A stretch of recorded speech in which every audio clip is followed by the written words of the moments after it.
اس نے کہا یہ وہ ہے کہ جس کی نانی کا نام زہرا ہے، جس کے دادے کا نام محمد ہے، باپ اس کا نام حسین ہے، خود اس کا نام علی ابن حسین ہے، زین العابدین اس کا لقب ہے، سید الساجدین اس کی کنیت ہے، جو بھی اس کے دروازے میں آتا ہے کبھی خالی واپس ہی نہیں آتا۔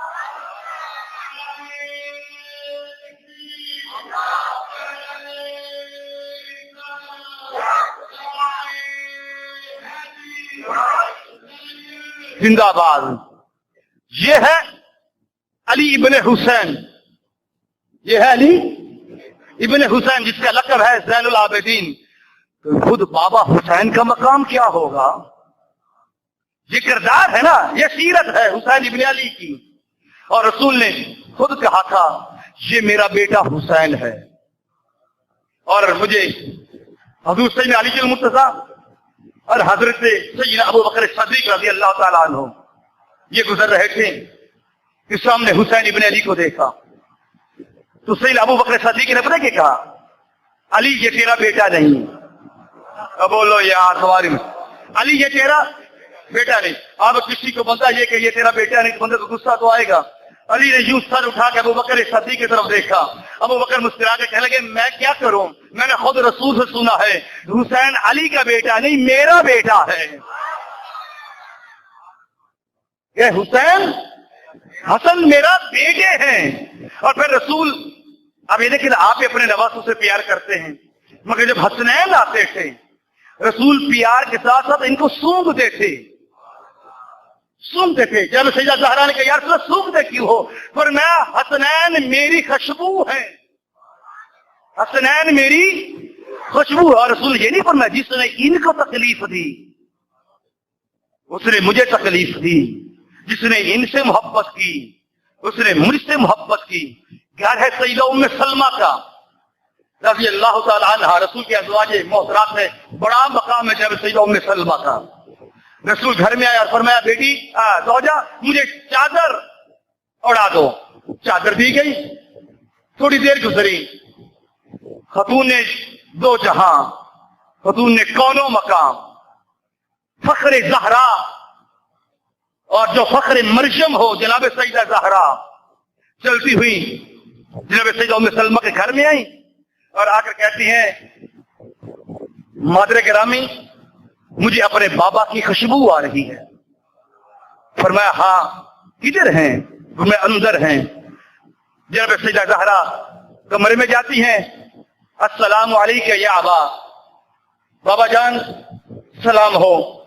فرمایا وعلیکم السلام یا فؤادی، اے میرے پھل، اے میرے پھل تجھے بھی سلام ہو۔ بابا اجازت ہو تو اندر آ جاؤں؟ اجازت ہے۔ لیٹ گئی بابا کے ساتھ۔ تھوڑی دیر گزری، مولا کائنات حیدر کرار علی جی المرتضیٰ گھر میں آئے اور کہنے لگے مجھے اپنے آقا کی خوشبو آ رہی ہے۔ فرمایا ہاں اندر ہیں۔ علی جی المرتضیٰ اندر چلے گئے۔ فرمایا السلام علیکم یا رسول اللہ، اللہ کے رسول آپ پر سلام ہو۔ فرمایا وعلیکم السلام یا امیر المومنین، امیر المومنین آپ کو بھی سلام ہو، اجازت ہو تو میں بھی آ جاؤں؟ بائیں جانب علی کو لٹا لیا۔ تھوڑی دیر گزرے، امام حسن آئے، کہا نانی اماں مجھے اپنے نانا کی خوشبو آ رہی۔ جی کدھر ہیں؟ اندر ہیں۔ اندر کے کہا السلام علیکم یا جدہ، نانا آپ کو سلام ہو۔ میں وعلیکم السلام یا ثمرتی وفؤادی، اے میرے دل کی ٹھنڈک، اے میرے پھل تجھے بھی سلام ہو۔ اور میں نے کہا تھا تاریخت اور تہذیب سیکھنی ہو تو آل محمد کے دروازے سیکھو۔ نانا ہو کر کتنے مہذب لفظوں سے اپنے بیٹے کو بلا رہا ہے۔ کہا نانا اجازت ہو تو میں بھی آ جاؤں؟ بیٹا آ جاؤ۔ اپنے سینے پر لٹایا۔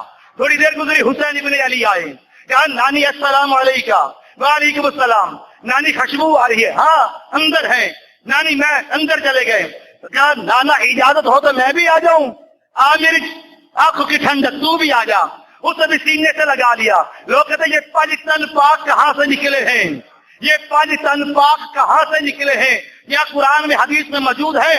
امام فخر الدین رازی دیکھ لیجئے، جامع البیان دیکھ لیجئے، جتنی مرضی حدیث کی تفسیر ہے آپ کی مرضی دیکھ لیجئے۔ ایک محمد، دوسرا علی، تیسری فاطمہ، چوتھا حسن، پانچواں ہو گیا 5 ٹن. یہ اوپر جب لے لیا فرمایا کیا کہا؟ طہارت کہاں سے آئی؟ کہ اللہم ہاؤلائی اہل بیتی فاذہب عنکم الرجس ویطہرکم تطہیرا. اللہ یہی تو میری آل ہے، یہی تو میری اہل ہے، یہی تو میری اولاد ہے، بس ان کو پاک کر، بس ان کو پاک کر جیسے پاک کرنے کا حق ہے. راوی لکھتا ہے فوراً آیت اتری انما یرید اللہ لیذہب عنکم الرجس اہل البیت ویطہرکم تطہیرا. اللہ تو چاہتا ہی یہی ہے انہیں رجس سے دور رکھے اور ایسے پاک کرے جیسے پاک کرنے کا حق.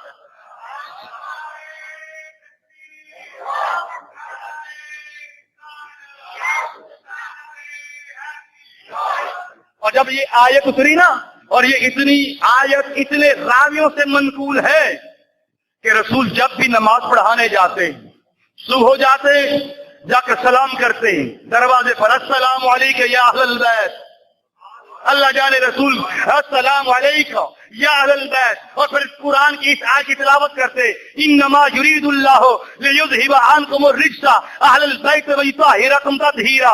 ایک مرتبہ نہیں، صبح کی نماز پڑھانے جانے پھر بھی یہی اعلان کرتے، واپس آتے پھر بھی یہی اعلان کرتے، ظہر کی نماز پڑھانے جاتے پھر بھی یہ آیت تلاوت کرتے، واپس آتے پھر بھی یہ آیت تلاوت کرتے. ایک دن نہیں، 2 دن نہیں، 3 دن نہیں، 4 دن نہیں، 5 دن نہیں، 1 مہینہ نہیں، 2 مہینے نہیں، مسلسل 9 مہینے، مسلسل 9 مہینے رسول بتاتے رہے یہی میری آل ہے، یہی وہ ہے جن پر میرا بھی سلام ہے، خدا کا بھی سلام ہے. عزیزان گرامی، رسول کبھی کندھوں پہ اٹھا کر، رسول کبھی سینے سے لگا کر. اور عزیزان گرامی، یہ تو حسین ابن علی ہے. رسول کریم صلی اللہ تعالی علیہ وآلہ وسلم اپنے صحابہ کے ساتھ رسول جا رہے ہیں، اور آقا کریم صلی اللہ تعالی علیہ وآلہ وسلم نے ایک جگہ پہ چند بچوں کو کھیلتے ہوئے دیکھا. ایک جگہ پہ جیسا چند بچوں کو کھیلتے ہوئے دیکھا. رسول ان بچوں میں سے ایک بچے کو اٹھایا، ایک بچے کو اٹھا کر اس کے ہونٹوں کو چوما، ہونٹوں کو چوما، رخسار کو چوما. سرکار سجد صدیق اکبر کہتے ہیں یا رسول اللہ، اتنے سارے بچے کھیل رہے تھے، آپ ان بچوں میں سے اس بچے کو کیوں چوما؟ رسول نے فرمایا کیا تو دیکھتا نہیں میرا صدیق، جب بھی حسین چلتے ہیں تو یہ سایہ بن کر حسین کے ساتھ ساتھ چلتا ہے، یہ حسین کے ساتھ سایہ بن کر چلتا ہے، اور جب اسے موقع ملتا ہے یہ حسین کے قدموں کی مٹی کو اٹھا کر چومتا ہے. اس وجہ سے مجھے اس بچے سے پیار ہے. اور یہ بچہ کون تھا؟ اس کا نام تھا حبیب ابن مظاہر. کیا نام تھا اس کا؟ حبیب ابن مظاہر. اور اللہ جانے میں کیوں نہ اس کی قسمت کو سلام کروں، کتنا مقدر والا ہے یہ حبیب ابن مظاہر. بھائی مقبول صاحب، کہ جب حسین ابن علی نے شب عاشور کی رات کو دوسروں کو کہہ رہے تم جاؤ، تمہیں اجازت ہے جاؤ، تمہیں اجازت ہے جاؤ، مگر حبیب ابن مظاہر وہ تھا کہ یہ رسول حسین ابن علی کے ساتھ نہیں تھا، یہ کوفے کا رہنے والا تھا. اس حبیب ابن مظاہر کو حسین ابن علی نے خود خط لکھا. کوفہ کی ناکہ بندی ہو چکی تھی نا، وجہ یہ تھی کہ 2 محرم کو حسین ابن علی کربلا میں آئے، 2 محرم کو حسین ابن علی کربلا میں آئے. 3 محرم سے فوجیں آنے شروع ہو گئی، کبھی 1000، کبھی 2000، کبھی 3000، کبھی 4000. جناب سیدہ زینب کہتی حسین ابن علی سے، اپنے بھیا سے کہتی بھیا کیا کوئی تیرا بھی ہم نوا ہے، کیا کوئی تیرا بھی ہمدرد ہے، کسی کو تو بھی بلا. حسین ابن علی نے پھر خط لکھا حبیب ابن مظاہر کے نام. کیا لکھا؟ حبیب میں کربلا میں آ گیا ہوں، آ جا جلدی کے ساتھ، کہیں ایسا نہ ہو کہ دیر ہو گئی پھر تیری میری ملاقات قیامت کو ہوگی. یہ خط لکھا. کتنا میں نے کہا میں قربان جاؤں حسین، اور میں مقام کربلا میں 2 ایسے آدمیوں کو سلام پیش کرتا ہوں، ہیں سارے ہی سلام والے، ایک حر یہ قسمت کی بات ہے. ایک حبیب ابن مظاہر، ٹھیک ہے، خط لکھا اپنے قاصد کو دیا، جاؤ جلدی سے جاؤ. یہ کوفے پہنچا، ناکہ بندی ہے، اور یہ چھپتا چھپاتا حبیب ابن مظاہر کے دروازے پہ پہنچا، دروازہ کھٹکھٹایا، ناکہ لگا ہوا، کرفیو نافذ ہے کوفہ میں. حبیب ابن مظاہر نے اندر سے پوچھا کون؟ اس نے کہا میں حسین ابن علی کا قاصد ہوں، میں حسین ابن علی کا قاصد ہوں. اس نے فوراً دروازہ کھولا، اسے اندر بلا لیا، دروازہ بند کر دیا. اب خط پڑھا، خط پڑھتے ہی حسین حبیب ابن مظاہر کانپا. اب اسے پتا تھا کہ کوفہ کے کیا حالات ہیں. اس کی بیوی نے پوچھا کون آیا ہے؟ اس نے کہا حسین ابن علی کا قاصد آیا ہے. اس نے کہا کیا وجہ؟ اس نے کہا حسین ابن علی کو کوفی اور شامیوں نے کربلا میں گھیر رکھا ہے. اب اس نے پوچھا پھر تیرا کیا ارادہ ہے؟ دوست ہے نا، پتا ہوتا ہے کہ کچھ بیوی ایسی ہوتی ہے جو راز افشا نہ کر دیں. کہ لگا بوڑھا ہوں میں، اس کا دل لے رہا تھا نا، بوڑھا ہوں میں کیسے جاؤں گا وہاں پہ لڑنے کے لیے. بیوی جو تھی وہ تڑپی لیکن کچھ کہہ نہ سکی. تھوڑی دیر کے بعد پھر چلے گی، پھر تو نے سوچا ہے؟ کہ لگا میں بوڑھا ہوں، میں اکیلا ہوں، میرے پاس کوئی چیز نہیں، میں وہاں پہ لڑ کر کیا کروں گا. اللہ جل اب جملہ سنیے گا جو تاریخ میں لکھا ہوا ہے. یہ حبیب ابن مظاہر کی بیوی کو قریب آئی، اپنا سر کا دوپٹہ اتار کر، چوڑیاں اتار کر کہتی ہے حبیب یہ چوڑیاں تو پہن لے، دوپٹہ سر پر رکھ، تو یہاں پر رہ، میں جاتی ہوں حسین ابن علی کی مدد کے لیے.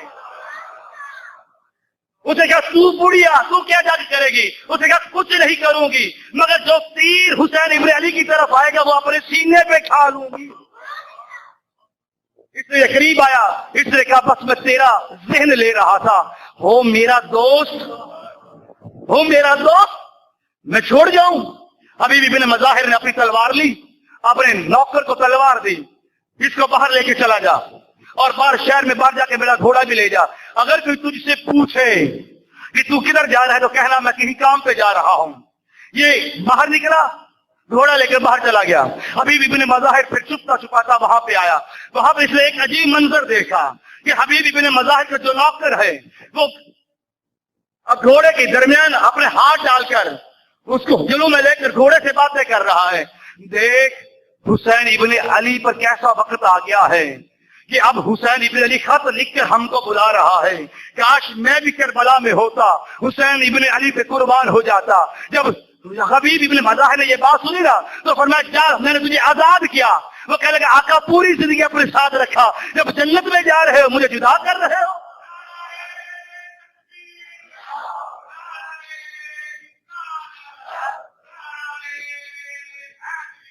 خدا کی قسم جو ساتھی حسین ابن علی کو ملے ہیں ایسے ساتھی نہ کسی کو ملے ہیں. 72 مگر 72 ہزاروں سے افضل تھے. حبیب ابن مظاہر نے اس کو ساتھ لیا، چل پڑا. سرکار حسین کی بارگاہ میں حاضر ہوا.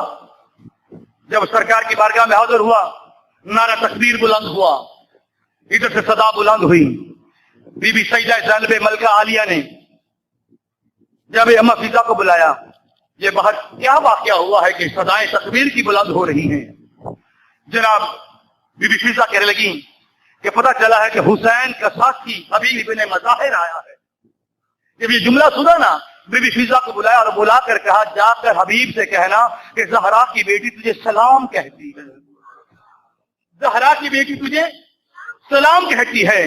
جب فضا قریب آئی اور آ کر کہا حبیب تجھے زہرا کی بیٹی سلام کہتی ہے، حبیب زمین پہ گرا، گر کے کہنے لگا اتنی غربت آ گئی ہے کہ ملکہ زادی اب نوکروں کو سلام کہنے لگے. میں کہاں آپ کہاں؟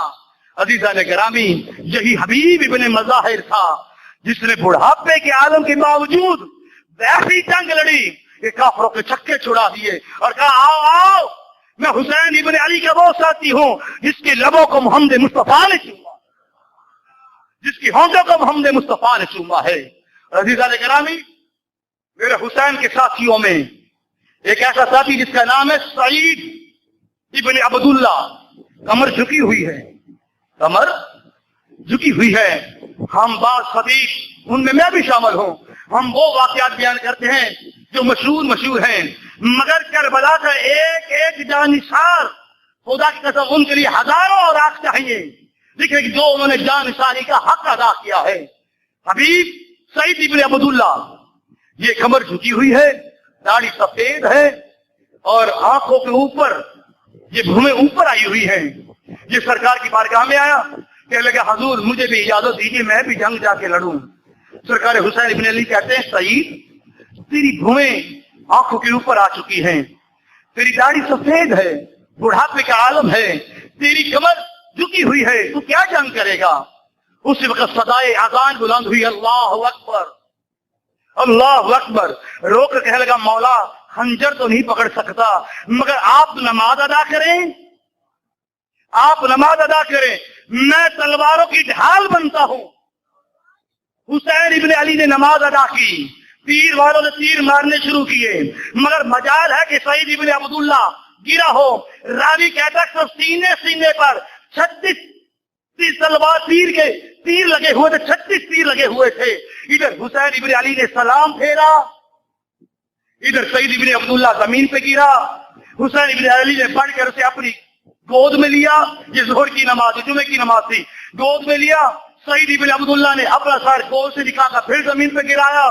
حسین ابن علی نے پھر لیا، اس نے پھر گرایا، حسین نے پھر لیا، اس نے پھر گرایا۔ حسین ابن علی فرمانے لگے سعید کیا وجہ ہے کہ یہ تو اپنا سر میری گود میں رکھنے نہیں دیتا؟ کہنے لگا حضور یہ گود ہے محمد مصطفیٰ کے نواسے کی، میں نوکر ہوں، میری کیا مجال کہ میں حسین ابن علی پہ میرا سر آئے؟ میں کہا آپ کہا، حسین ابن علی نے کہا نہیں تو میری گود پہ آ، گود میں آ۔ ایک جملہ کہا یا حسین کیا میں نے حق کے وفا ادا کر دیا؟